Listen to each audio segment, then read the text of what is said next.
Introduction. Facebook is a massive traffic monster. As of this writing, it has over 1.3 billion, and that's with a capital B, daily active users. Think about that. Over 1.3 billion people using the same website day after day. On top of this, it continues to grow. Also, when people are on Facebook, they pretty much stay there, and they view page after page of content. In fact, on a month-to-month basis, as of 2017, Facebook has slightly over 2 billion monthly active users. Of all Americans, 79% use Facebook at some level or another. If this wasn't impressive enough, the next platform that gets the highest percentage of American users is Instagram, which is owned by Facebook. Instagram clocks in at 32% of American usage. Among U.S. residents, 53% reportedly use Facebook several times a day. In terms of the world's total population, more than 22% of people on the planet use Facebook with some level of frequency. The point is, Facebook is a massive traffic monster.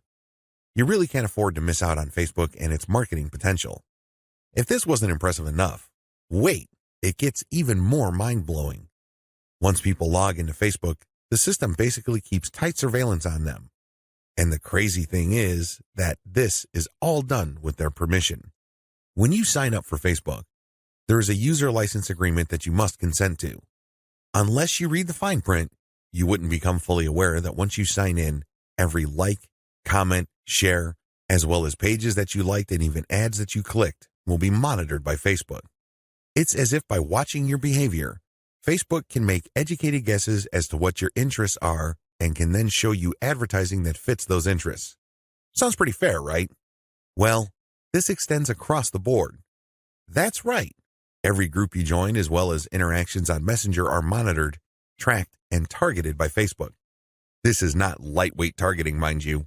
When it comes to fine laser targeting of demographic groups based on individual user behavior, nothing even comes close to Facebook. As awesome as these traffic statistics, advertising technologies, and promotion potential may be, I've got some bad news to report. Too many businesses still fail to fully leverage Facebook. This training teaches you the best ways to promote on Facebook. It also gives you step-by-step instructions so you can engage in Facebook marketing with a higher than average chance of success. 10 common Facebook marketing mistakes. There are very common marketing mistakes that even promotion veterans commit on Facebook. It seems like even the very best of us are not immune to these common mistakes. It's a good idea if you want to save a lot of time, effort, and money at this point to become aware of these mistakes. This will decrease the likelihood that you will probably commit these same errors. Starting off paid campaigns with a bang. Do not start off your paid campaigns with a bang. Start with a free campaign first. Build your audience organically. Get some consumer intelligence. Then you should have the information you need to put together an experimental paid marketing campaign. Start low and slow. The worst thing you can do is to jump in with a massive budget and absolutely no clue. Starting a paid campaign with an immature page. If your page is very new or there's really not that much engagement yet, you might want to hold off on a paid campaign. You simply don't have enough target audience profiling information to base a successful paid campaign on. Using mass content posters with discovery tools. Many marketers use some sort of one-size-fits-all mass promotions tool for Facebook. They would discover all sorts of Facebook groups and pages, and then they would use this tool to spam those areas. Don't do that.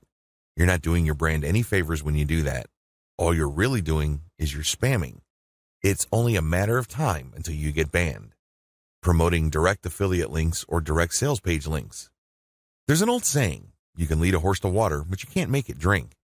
By the same token, you can get a lot of people on Facebook to click on your links, but don't expect them to convert once they go to that affiliate sales page or your own direct sales page. Why won't people buy? After all, they did click on your ad, right? Answer, they haven't been properly qualified. In many cases, they click out of curiosity. Maybe they clicked by mistake. Whatever the case, you still did not get a sale. Posting direct links is not the way to go. You have to build confidence. You have to build trust first. Pulling random content and curating them based solely on keywords. You can't be lazy and just set Facebook publication tools up to just pull any and all content from Facebook that has something to do with your keywords and then just blast them out. You're just spamming when you do that. You have to be very deliberate and careful regarding the kind of content, whether curated or not, that you will associate with your brand.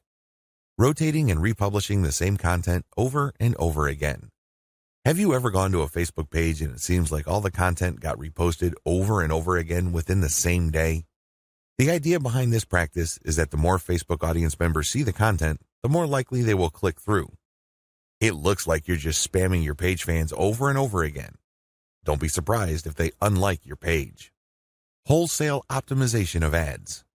Another common rookie mistake on Facebook involves paid ads. If you notice that one of your ads is simply not performing, it's very tempting to just come up with a brand new ad by completely replacing the ad with something that looks totally different. When you do this, you really don't know which part of the new ad is succeeding or failing. You're basically taking shots in the dark. If your ad's performance improves, you don't know what caused the improvement. You have to have some sort of strategy or method that will enable you to track where the improvement in your click-through and, ultimately, your conversion rates are coming from. Simply swapping out ads in total or in whole doesn't really give you the data that you need to make effective decisions. Copy and paste competitor ad strategy. Some marketers are so lazy that they would just look at their competitors and essentially just copy their ads. Of course, they're not going to copy word for word, but they still end up failing. How come?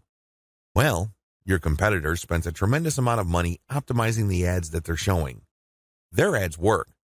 However, you won't get a competitive advantage if you copy them wholesale. You can't just copy somebody's ad without knowing what you're doing. Indeed, only a certain portion of your competitors' ads truly deliver results. If you don't know what you're doing, you don't know what portion that is, so you're basically taking a wild stab at your ad's design. You may be saying the wrong things at the right time, or you're saying the right things to the wrong people. You end up failing. Quitting paid marketing too early. Many rookie Facebook marketers have a one-time, big-time mindset. They've heard of how awesome Facebook traffic is, so they put together some hard-earned, precious capital to run an ad campaign. If the campaign doesn't work out according to their expectations, they're too quick to pull the plug and quit FB ads altogether. Just because things aren't working out, it doesn't mean that you have to pull the plug on the whole thing. You can stop certain campaigns and start new ones and operate with the same budget. You can make modifications of your existing campaigns. Failing like a huge train wreck. Have you ever seen a slow-motion train wreck? It's quite sad because it's all too predictable, but you can't turn your head and look the other way. You want to know what's coming next. You know, at the back of your head, what exactly is going to happen, but it's so slow, so massive, that you just can't help but look. Your Facebook marketing campaign can proceed the same way. You know that the campaign is failing, but you can't quite put your finger on the cause. So you just go through the motions like a deer with its eyes caught in the headlights. Why not choose to learn how to fail quickly? Since you're not going to make 100% of your shots, learn to live with this fact and move on. Learn to fail quickly using a tiny budget. This way, you can run many different experiments.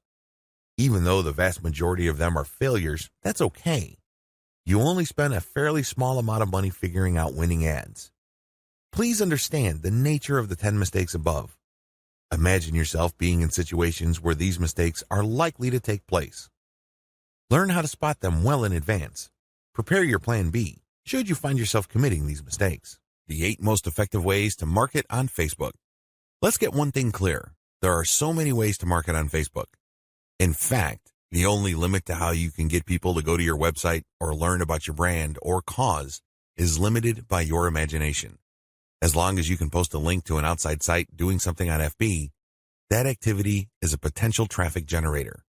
Still, regardless of the huge amount of possibilities there are to market on Facebook, 8 stand out in terms of efficiency, effectiveness, and return on investment. This is just a broad overview of what I will describe fully in this training.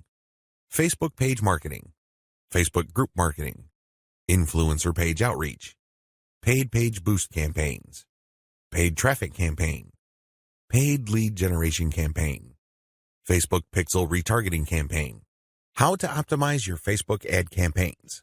This is a nice mix of both free and paid promotion methods on Facebook. Facebook page marketing. One of the most obvious ways to market on Facebook is to set up a fan page for your business, your brand, or your cause. Facebook actively promotes this feature of its website. What it doesn't tell you is the fact that Facebook has been actively modifying its algorithm to the point that you're going to have very popular content for you to reach most of the people who have expressed interest in whatever it is you're promoting. Put simply, not all the people who liked your page will get to see your updates. In fact, in most cases, only a small fraction of those people will get to see your updates. Sadly, Facebook is actively working to limit the free traffic exposure you would get until you can prove to it that your content is really popular with your page's fans. Here are the steps you should follow to market on Facebook. Step number 1, find your competitors on Facebook. The first thing that you need to do is to avoid reinventing the wheel.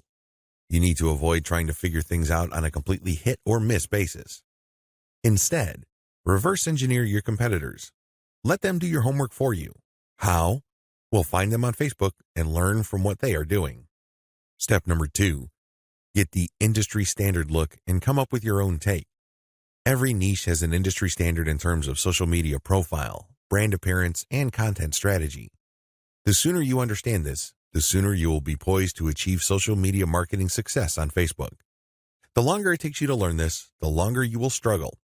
Understand that your niche audience has become familiar with how certain brands or websites are positioned on social media. If they can't make heads or tails of your social media brand, they probably would not like your page. It may seem weird to them because it seems so far off from the industry standard. Your job at this step is to figure out the industry standard look, content strategy, and other elements and come up with your own take. Step number 3, reverse engineer your competitors' content strategy and curate. Lots of business owners would post hot content on their social media accounts as well as their blogs. Sadly, 9 times out of 10 that content goes nowhere. People don't click on it, share it, comment, or otherwise engage. What these publishers are doing is basically gambling their content would resonate with their audience. Don't do that. Instead, pay attention to what your competitors are doing and look for patterns. If you notice that your competitors keep sharing content regarding the same type of theme or topic, they may be onto something. They wouldn't waste all this time, effort, and energy talking about the same stuff over and over unless, of course, it connects to their audience at some level or another and produced results. Now, to verify this, look at how many times that piece of content got shared or liked. That should give you some sort of objective proof that this content actually resonates with your target audience members. When you reverse engineer your competitors, you are essentially copying their strategy to reach the same eyeballs that you're trying to reach. This also applies to content curation, where you take content that is published by other people and you promote it on your social media platform. This creates a win-win situation because you're not ripping off this content. You are copying the content's link, including a short commentary, and allowing people to click on the link. This creates a win-win situation. The publishers of this content get traffic. You get to build credibility because you're sharing information that your target audience members would actually be interested in, and this leads to the possibility that they would like your page. Once you have built up enough page likes, you can then start sharing your own content, which leads to direct traffic to your website. Step number 4, pick the best performing or most popular type of content and scale up. Post content for a few weeks. Keep publishing, and then look at the content that gets the most engagement. Which shared materials get the most likes, the most shares, the most comments? At some point, you're going to ignore other types of content and focus on the ones that perform the best.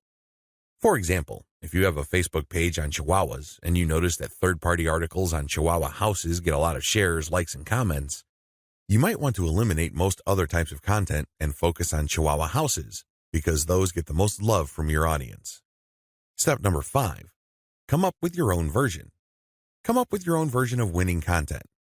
For example, you know that Chihuahua houses get a lot of love and are very popular on your page. Come up with your own articles about that topic. These articles, of course, drive traffic directly to your blog or your online store. These have to be at the same level of quality as your third-party content, or better. Pay attention to how your curated popular content talks about the topic and adopt the same style but deliver something better. Maybe you should offer longer information, more up-to-date information, or blog posts that have multimedia elements like videos and graphics. Whatever you need to do, come up with content that basically blows away all the other content that you feature on your page. Step number 6, promotions, photo tagging by your users. This is a free promotion technique. Tell your page fans that you're going to give them some sort of digital freebie. Maybe it's a graphic badge. Maybe you're going to mention their name on a post. Maybe you're going to give them a free ebook or some sort of free software. Whatever the case may be, tell the people who like your page to tag their friends on photos that you're going to post. Now, these photos, of course, must draw attention to your brand, your website, or your Facebook page. You're not just having them tag a photo. This photo has to say something. It should be promotional in nature. The more photo tags you get, the higher the chance that you will get a lot more page likes and also clicks to your website from Facebook. The best news? You don't have to offer money. In fact, studies indicate that money offers aren't all that effective. It's much better to offer some sort of specialty graphic or digital goodie like a free book or booklet, or maybe a discount code. Step number 7, promotions. Comments by your users. Use the same rules as in step 6, but instead of photo tagging, get your page fans to post comments. It would also help tremendously if the comment includes the name of the people on the commenter's friends list. I leave it up to you how to craft this, but obviously, the more tags there are in the comments, and the more engaging the comments, the more popular your posts become. Step number 8, call your users to action. If you have people who have already liked your page, post occasional reminders to them that they should invite their friends. This works because birds of a feather flock together. Seriously, the main reason why you are friends with people in the first place is because they share roughly the same set of interests as you. People who share basically the same pool of interest tend to attract each other. Take advantage of this fact by calling your page fans to action so they can invite their friends. Step number 9, use insights to promote your page. As much as possible, I would go through step 1 to step 8 and master all steps before I go ahead with step 9. With step 9, you're going to be shelling out money to promote your page. After a couple of months, you can use Facebook's very robust audience profiling system called Insights to promote your page. You will know the right demographic, and you will also know the right posts and content to promote. Step number 10, boost your most popular content. Use Facebook's lookalike audience system to find people who are not currently fans of your page. This feature in Facebook's ad system enables you to reach new audiences who share roughly the same interests as the people who have already demonstrated an interest in your page. You're basically using Facebook's very powerful interest targeting system in terms of demographics and interests to get new eyeballs to your page.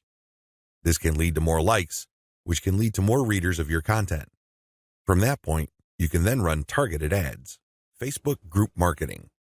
One of the most powerful ways to market on Facebook is through its group feature. Considering what's been going on with Facebook's algorithm for its Facebook pages, it's a good idea to have your own Facebook group as a backup. Although Facebook has been cutting back on the organic traffic it sends Facebook pages, it's still worth it to have a page because you get audience insights from it. Another great benefit of having a page is the fact that you can copy and paste content from that page to Facebook groups. When people see your content in a group, they not only see the content, but they can also see a like button. When they click that like button, you get a new Facebook page fan. The key benefit of having a Facebook group lies in visibility. Facebook has made it clear that they are tweaking their Facebook page to reward actual engagement. Apparently, Facebook groups are not as suppressed as Facebook pages. In terms of visibility, you stand to reach more of your group members than with the page. The problem with Facebook groups. While the visibility for a lot of people is quite good for Facebook groups, it depends on activity. If the individual group member is not all that active in your group, maybe the person isn't liking or commenting, they're not going to get as many notifications on their Facebook update section than somebody who is active. This is a big drawback. The vast majority of people who would join your own Facebook group are not going to be active. They're just there to read information. They're just there to sit back and check out what you have to offer. Here's how you promote using your own FB group. Create your own groups after your pages mature. The first thing that you need to know is that you should put up your Facebook group only after your page is matured. You want to know who your audience is on Facebook. You're not going to know that until you have a page up. Pay attention to the audience insights. The data set that you would get from that analytics portion of your Facebook management dashboard will let you know who to target. Once you have enough users, and this depends on your niche, you should then put up your group. Your group must be as identical as possible to your page. If you have a logo, put the same logo there. If you have some sort of motto, put the same motto or slogan there. The key here is to use your Facebook group as an extension of the brand that you're creating with your Facebook fan page. Give your group members a reason for coming back. This, of course, means original content or freshly curated content that you don't show on your Facebook fan page. You have to give people a reason for following you on as many different places on Facebook as possible. This, of course, boils down to premium content. Market to other groups. This is the most important part of Facebook group marketing, because if you were to just build your own group as a supplemental source of traffic for your page, you're probably not going to grow all that much. You have to go to other groups which have already done a good job attracting the eyeballs that you want to attract. There has to be a tight fit between these groups and your niche. Go to those places and become a credible poster. This means that you should refrain from just dumping the same content that you have on your page to these groups. Invest time in them to become a local expert or a credible authority. It doesn't take much. If you're the first person to always comment and your comments are always insightful or bring new information to the table, people sit up and pay attention. People can see that you are an asset to the community, and they are more likely to give you the benefit of the doubt when you share content that obviously comes from your page. Once you have established credibility, share your own page content. As I've mentioned above, these posts not only have content and your brand, but also a like button. This is a great way of getting page fans. Always engage. When people comment on what you post, reply. They might be haters, they might be critics, but it doesn't matter, reply anyway. This conditions the mind of your readers that you are approachable, accessible, and you actually want to help people out. If you just drop a link and take off immediately, you're a spammer. You're not a community member. You're obviously not somebody who's there to add to people's knowledge and bring value to their lives. My most important tip: after sharing high-quality third-party content that you do not share on your page in groups, pay close attention to your page's audience insight. Find your most popular piece of content. Look for third-party content that is similar to that and see if you get a lot of positive engagement when you share that material. If this pans out, then use content from your site that fits the same themes as the tried and proven popular content on the Facebook groups that you're in, and use those to get page likes. Influencer page outreach. Influencer page outreach really boils down to creating allies. In your niche, you are sure to have competitors. However, some of these competitors are open to cooperating with you. Many will not give you the time of day, but there are few who would see the strategic advantage of partnering up instead of competing. There are also other people on Facebook who have pages and who are not competitors with you. They may even have a lot of fans. Here's how you build alliances with influence leaders on FB. Step number 1, find competitors. The first thing that you need to do is look at your notes when you reverse engineered your competitors. These people are in the same niche as you. After all, you study them to get to the industry standard content strategy as well as page layout and design for your own Facebook page. Next, you should look for non-competitors who specialize in your niche. There should be quite a few of these. These are not merchants or ones who provide services. They're not competing for the same dollars as you. Instead, they cater to the same audience as you. Try to find as many of these as possible. Step number 2, pay your dues by engaging. I know at this point it's very tempting to just go to a competitor's page and post a comment on one of their posts. In the comment, you're dropping a link to your page or to your website. You then repeat this many times on all their posts. Well, let me tell you, if you do this, you're going to get banned. Whatever links you put up will get deleted. It's a waste of time. Don't even think about it. The same applies to influential niche observers. These are non-competitors, but you shouldn't spam them either. Instead, you should pay your dues by engaging. How do you do this? First, you need to share high-quality content. It doesn't matter who wrote the content. It doesn't matter where that content goes to or links to. What's important is that it provides maximum value to anybody reading that content. It has to be on point.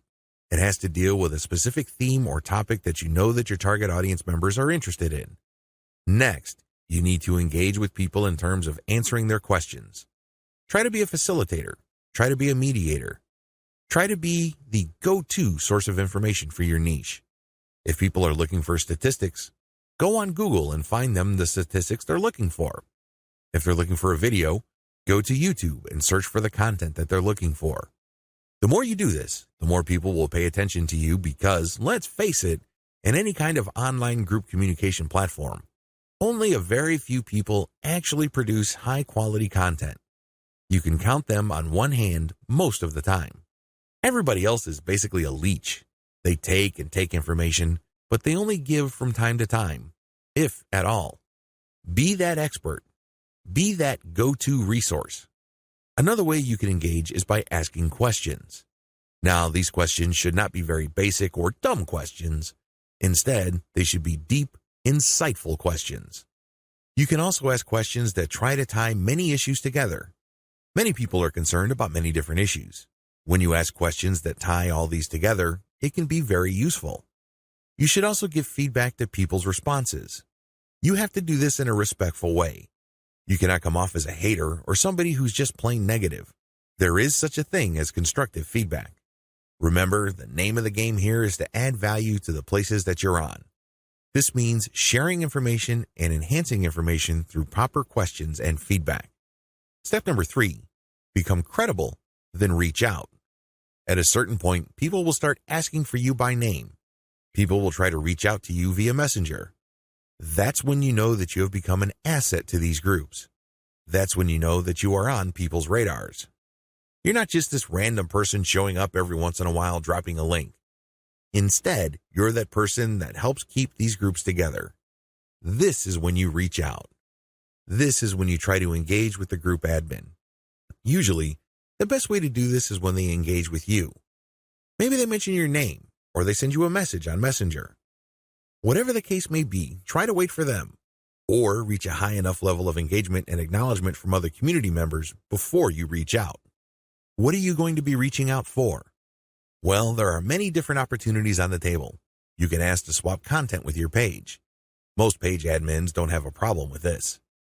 You can also ask for a shout-out. Basically, the admin of the page that you're on will tell page fans to check out your page because your page is a friend of the page they run.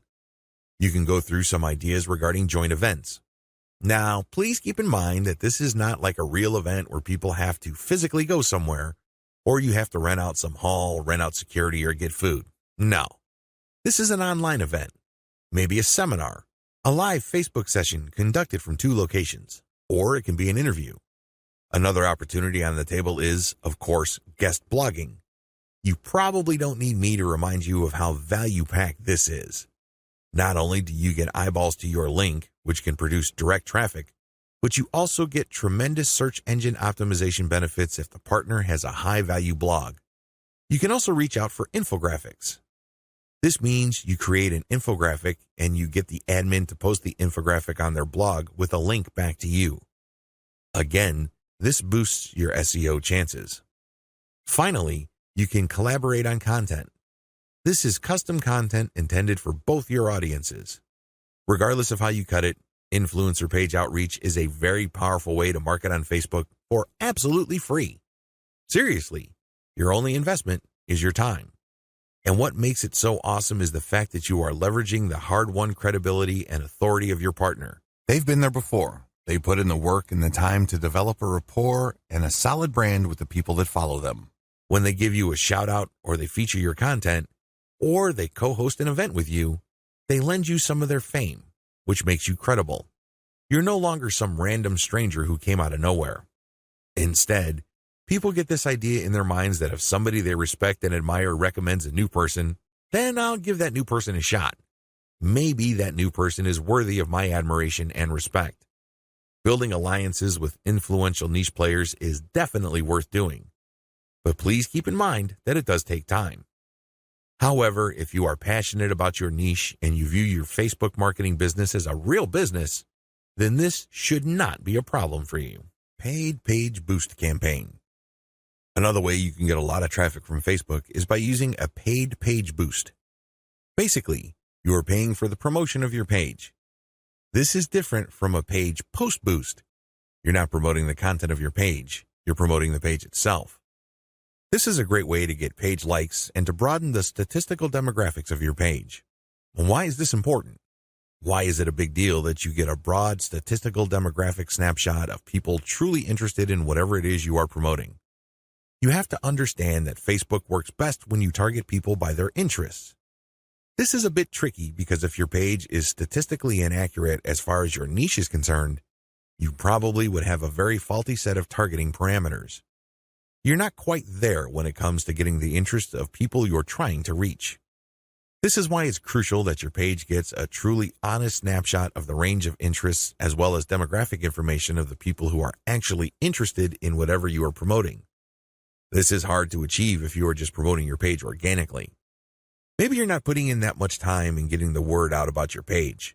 Perhaps you are just sharing the word on several groups that may not line up, demographically speaking, with your niche. Whatever the case may be, there might be a blind spot there. This is why I suggest that at least at a minimal level, engage in some sort of paid page boost campaign. Make sure your page is mature enough before you launch a paid page boost campaign.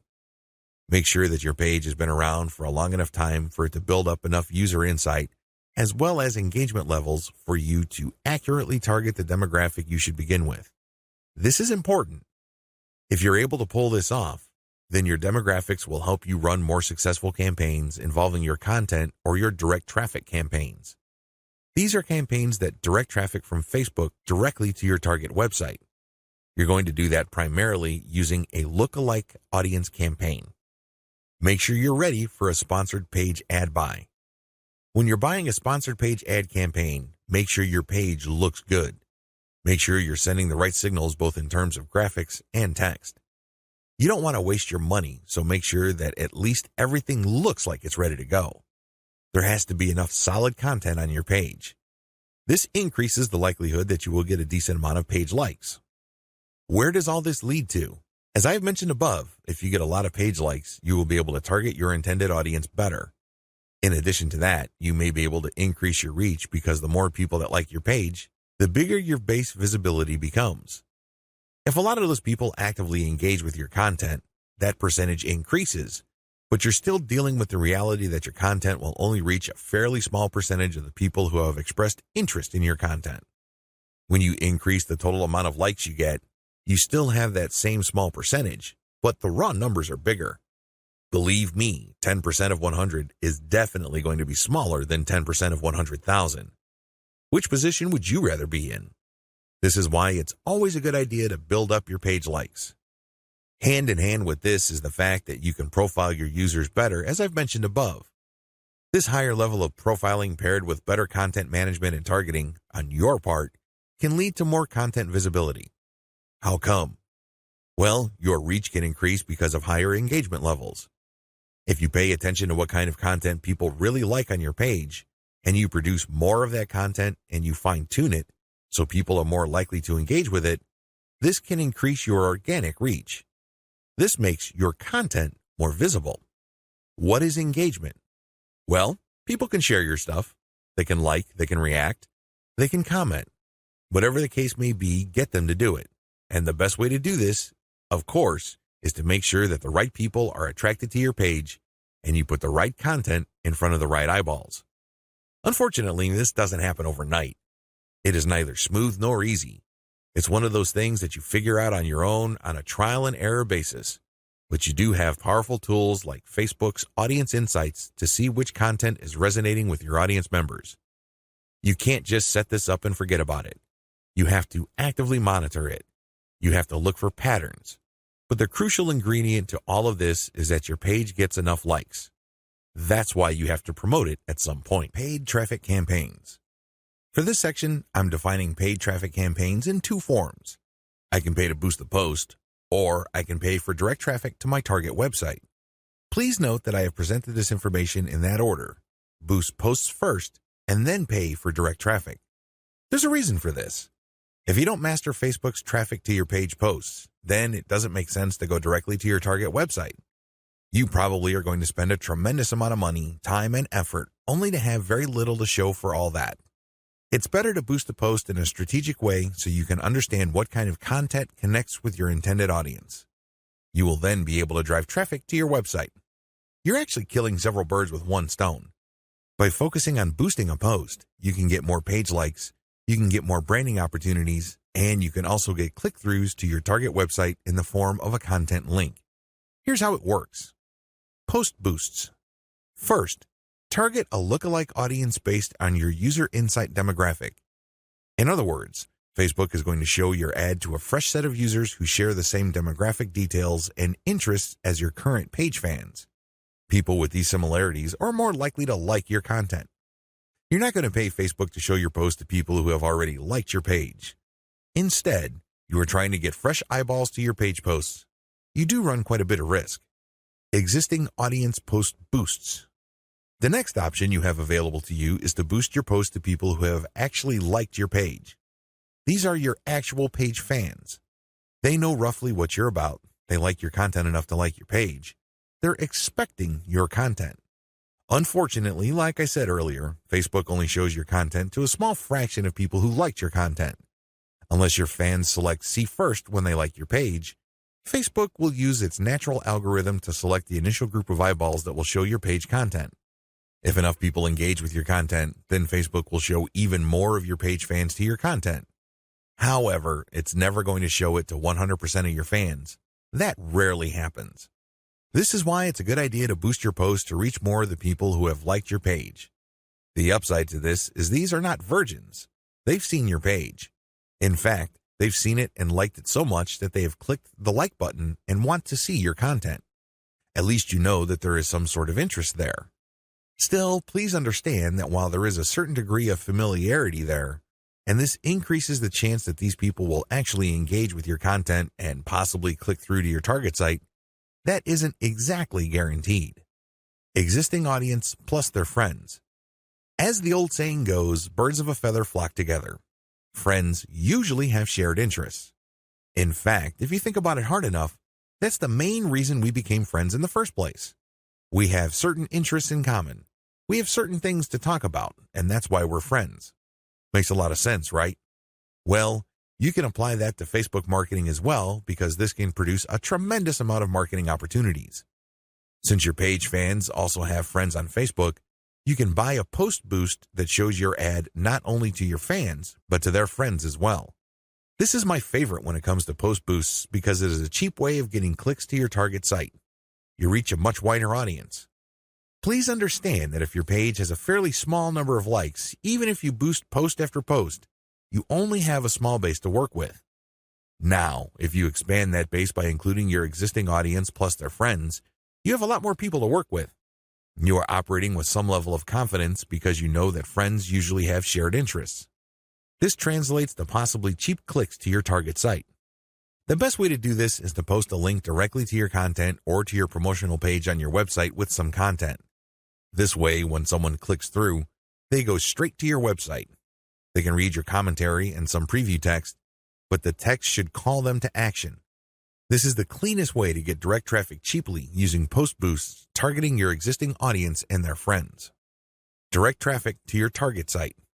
The next option is to promote a target URL directly. It doesn't show a post from your page. It just goes directly to your target website paired with a picture. This is the direct traffic option on Facebook. To become successful with this, you have to use the lookalike audience based on your engaged users' insight data. In other words, your Facebook page should be mature enough for you to get solid consumer intelligence that you can then use to target potentially interested audiences on Facebook. That's the best way to do this. There are other ways. You can run raw targeting. Basically, you're not relying on user insight. Instead, you're just looking for an age range and a geographic location. You're also using gender. In certain situations, this may pay off. In fact, you may get better results than lookalike audiences, but generally speaking, you should focus on using the consumer intelligence your Facebook page gathered so you can reach people who are very similar to people you know have demonstrated a solid interest in whatever it is you're promoting. Best practices. Use them to boost your results. First, run small tests. This enables you to fail quickly. People who really know their way around Facebook run campaign after campaign after campaign until they're able to connect the dots and come up with a campaign that actually works. This is why you need to run small, cheap tests so you can easily see which campaigns are working out and which ones have failed. Next, make sure your budget is low. Usually, when I run a dollar campaign, that is good enough for me. $1 a day for 7 days a week, that is good enough for me to see if an ad has potential. So, I would run several ads. We're talking about $70 for 10 ads running at the same time. Third, focus on what works. Let me tell you, when you run many small tests, the winners stand out. Either they get clicks or not. That's the bottom line. However, at this stage, you're not just looking for clicks. You're not just looking for an ad campaign that gets a lot of attention. Instead, you're also going to look for an ad campaign that actually delivers conversions. You're going to have to set up your Facebook pixel to your target website so you can track whether traffic from Facebook went all the way through. I'm not just talking about traffic produced when people click on your link and they go to a content page and they leave. That's worthless. That's not going to help you. That traffic has to go to the content page, go to the sales page, and eventually make it to the shopping cart. That's when you know your campaign actually has traction. Focus on what works. Focus on what gets a high click-through rate paired with a conversion rate. However, to get there, you're going to have to burn through many ads. This is not going to jump out at you. It's not going to be obvious. It's not going to be easy. Once you have identified that ad and you've fine-tuned it, then scale it up. That's how this works. Basically, you focus on what works and then pour real money into it. Paid lead generation campaigns. Did you know that on Facebook you can collect email? That's right, you can collect leads. It's pretty straightforward. You can run ad campaigns with a lead collection button. It can be find out more, sign up, or other language. Regardless, if you're running this type of campaign, it must be highly targeted. It's really important that your targeting is spot on. I put this part of Facebook ad marketing at this point in the list of marketing methods because this takes quite a bit of work. You should be quite familiar with Facebook before you even try this. You should know your way around Facebook's ad system before you engage in paid lead generation because it can get quite expensive. If your ad doesn't get many clicks or it's super finely targeted, you don't really have that many people to work with, and this can drive up your costs. You have to know how to optimize your ad campaigns on Facebook for this to make sense. You can optimize on many levels. There are 3 levels you can optimize. Level 1, you can tweak the freebie you're giving away. This is the free stuff that you're giving away, so people are motivated to enter their email address into your form. Maybe you're giving away free membership access. Perhaps you're giving away a booklet or a book or a report, a set of templates, a set of graphics, possibly even giving away software or a mobile app. Whatever the case may be, you are giving out freebies, and you need to optimize these. What I mean by that is the freebie that you give must motivate the most people in your target audience to sign up for your mailing list. This is not easy. You cannot assume that just because you think that your booklet is awesome or is the next best thing since sliced bread, doesn't automatically mean people will agree with you. It doesn't work that way. You may have to switch from one freebie to the other until you get a high enough sign-up rate that would tell you that the freebie that you have selected is the right one. Thankfully, this is fairly easy to do with Facebook. You basically run different ads that offer different premiums. Level 2. Level 2 optimization focuses on optimizing your ad copy. As I've mentioned above, lead generation campaigns on Facebook can and do get very expensive. It seems like you're doing all this for basically a handful of emails. This is why it's really important to make sure that you run a fully optimized campaign to get the most results. How do you do this? Well, you optimize your ad copy on an elemental level.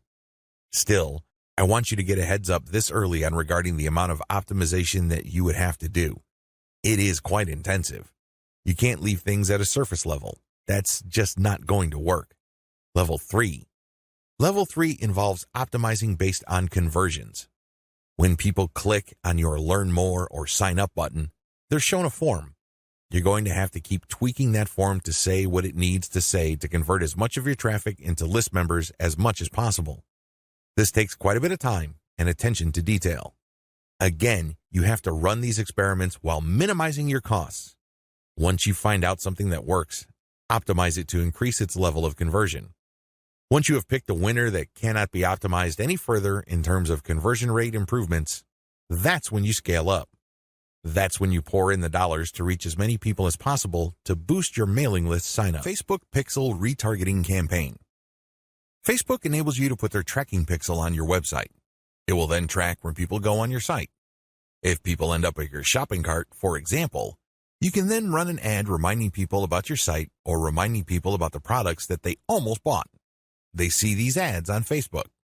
Whatever the case may be, Facebook pixel retargeting gives you another bite at the apple.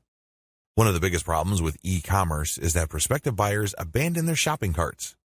A large chunk of these buyers simply decide at the last minute or at some point in the buying process to dump their shopping cart. They don't follow through. This is where the retargeting campaign begins. It's basically a way of reminding people who have already expressed an interest in whatever it is you're offering to come back. If anything, you recycle traffic that you have gotten from Facebook. Another benefit of this technology is that it pulls traffic from Facebook that you did not get from it originally. For example, if you did an independent marketing campaign completely free of Facebook, but you put a Facebook retargeting pixel on your page, when people from that independent campaign, maybe it's a forum promotion or search engine optimization or another social media platform or whatever source, go back to Facebook to check their accounts, your ad will show up. Sounds awesome, right? These are all possible through a Facebook pixel retargeting campaign. There are 2 steps to it, and it's pretty straightforward. Install Facebook Pixel on your website. The first thing that you need to do is to install the Facebook tracking pixel on your site. To do this, you just go to Facebook's business section and look for their pixels instructions. It's pretty straightforward. Even if you're using WordPress as your content management system, installing Facebook Pixel is a breeze. Next, you need to make sure that you drive traffic to your site. This means that you have to let traffic flow to your site for quite some time before you launch a retargeting campaign. It's not a good idea to launch a campaign as quickly as possible. You have to have enough targeting pixels installed in people's browsers for this to make sense. Otherwise, there are just not enough people to work with. Now, keep in mind that if you are in a niche that has generally low traffic levels, then you would have to conduct your campaign even though the overall traffic flow to your website is fairly low. Run ads on Facebook for retargeting. The ads that you're going to run for Facebook pixel retargeting are going to be a bit different from the normal boosted posts or picture links that you run on Facebook. Instead, these are going to try to achieve 2 things. You can remind people about what they did. Maybe they wanted to buy something, but they changed their mind at the last minute. Perhaps they were reading some sort of conversion article and were about to enter their email address, but they didn't.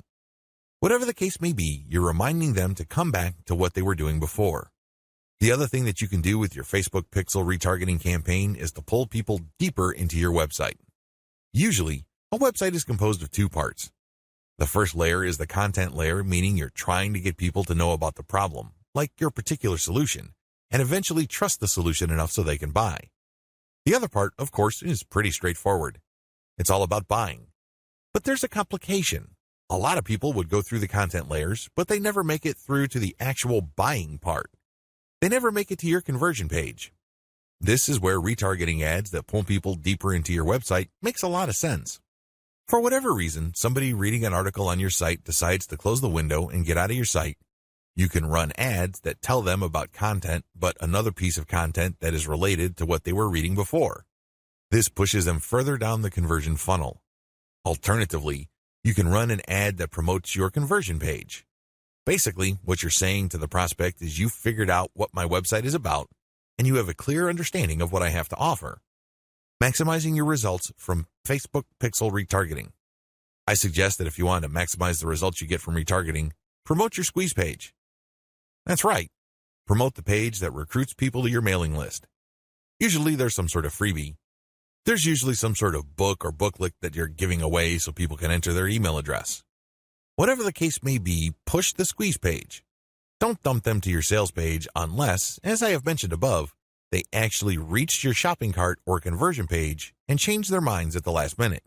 That's pretty much the only situation where you should retarget showing an ad that goes directly to the conversion page. Other than that, convert them to sign up for your mailing list. It's your mailing list with its many chances at gaining attention, building trust, and gaining credibility, which will actually do the heavy lifting as far as converting that prospect into an actual sale. How to optimize your Facebook ad campaigns. Follow the steps below so you don't overthink things and make bad decisions when optimizing your FB ads. Reverse engineer your competitors and come up with a standard model. If you have a personal account, find your competitors and like their pages. Before you know it, you'll start seeing ads either from your competitors themselves or from businesses that are very similar to your competitors. Pay close attention to these ads. Reverse engineer them to find the standard model for these ads. In other words, go through as many of these ads as possible and get a clear understanding of what kind of pictures, headlines, and text they use. Also, if they are mostly promoting posts, pay attention to that. Whatever the case may be, look at what they're doing and see common patterns. Focus on the most commonly used strategies because this gives you the industry standard model. Don't get sidetracked by ads that seem so different, so new or so innovative, because if they are so different from the industry standard model, they're outliers. There's a high chance that those ads do not convert. Come up with your own version and test with a low budget. Test with a low budget. You don't want to burn through a tremendous amount of cash during the testing process. There will be a time and place for you to get crazy with the budget, but now is not the time. Create variations and test. Now that you have come up with your own version of the standard model, create variations of it and then run low-budget tests. Do not do this randomly. Do not do this based on your feelings or impulses. Instead, you have to follow certain rules on how to create variations. Otherwise, you wouldn't know which part of the ad accounts for its greater success. I've seen this happen many times. In fact, I've committed this mistake before. I would take an ad and test it. I would notice that it's not getting that many clicks, so I'd change half of the ad. Maybe I change the picture and then the headline, or I would change the heading and the description. Whatever the case may be, I would change half of the ad, and sure enough, it would improve. But when I try to improve things again by changing the other half of the ad, it falls apart.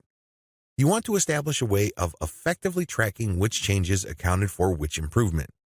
By using this method, you can optimize parts that work to reach peak convertibility and then work on the other elements of the ad that could use some improvement. However, you have to do this in a systematic way. I've described this in the section below. Pick the winner and make further variations. Now that you have made variations of the original and you ran a test, there will be at least one winner. It gets the most clicks and conversions. Make variations of it and you run the test again. Keep testing until you find the ad that delivers the best return on investment. The end of this process is pretty straightforward. You keep making variations and you keep testing on the cheap until you find an ad that delivers the best ROI. In other words, it delivers the most conversions while costing very little money. I know it sounds like a fantasy at this point, but it is doable with testing. Scale up. Increase your ad budget to your winning ad to pump a massive amount of traffic to it. You should only do this when you are dead sure that you have a winning ad on your hands. In other words, you have tested it rigorously and have optimized it to the point that it cannot improve its conversion rate any further. That's when it's ready to go big time. Make sure you optimize on an elemental level. The big problem with the ad optimization method I described above is how do you know which part of the ad to change up? How do you know which part of the ad to optimize? Wholesale variations do not work. You can't just take an ad, see that it doesn't work, replace it with a completely different ad, see that it doesn't work, and then repeat that process. Even if you're spending very little money, it still burns a tremendous amount of time, effort, and opportunities. You need to have a better way to turbocharge your results. Vary on an element-by-element basis. I would take an ad, and I would restrict my optimization to a specific element of that ad. Every ad actually has many elements. There is the graphics, the heading, the description, the link. I would start with one element, and I will come up with different versions. The most obvious part is the picture. So I'd play around with the different pictures and see which gets the most clicks. I would then come up with a variation of that picture and see if I can improve my click-through rate. Again, I'm spending very little money here. I just want to see an improvement in click-through rate for that element that I'm varying. Once I have reached a plateau and I can't improve any more on that element, I would then switch to another element. For example, if I'm running a campaign for dog food and I notice that my best performing picture after a series of variations is a picture of a chihuahua that seems to be smiling, I will keep that picture, but then I will then switch to the next element of the ad, which is the headline. I would then keep varying the headline to see if I can improve the conversion rate of that ad. Once I've reached the ceiling or a plateau for improvements in conversions due to headline changes, I then move to the description. Do you see how this works? You know that you have to vary an element if you keep picking the winning variation. You do this with small tests until the whole ad is optimized. After all elements have been optimized, scale up your ad buy. Once I've gotten an ad that converts much better than its original form, and I've gone through all the elements, now is the time to scale up. This is where I pour quite a large amount of cash into my Facebook ad campaign to boost traffic. Conclusion. Facebook marketing is a lot of fun because there are a lot of things to discover, but it can also get very expensive if you don't know what you're doing. Follow the 8 proven promotion methods covered in this training so you can start your Facebook promotion campaign on a solid path to success.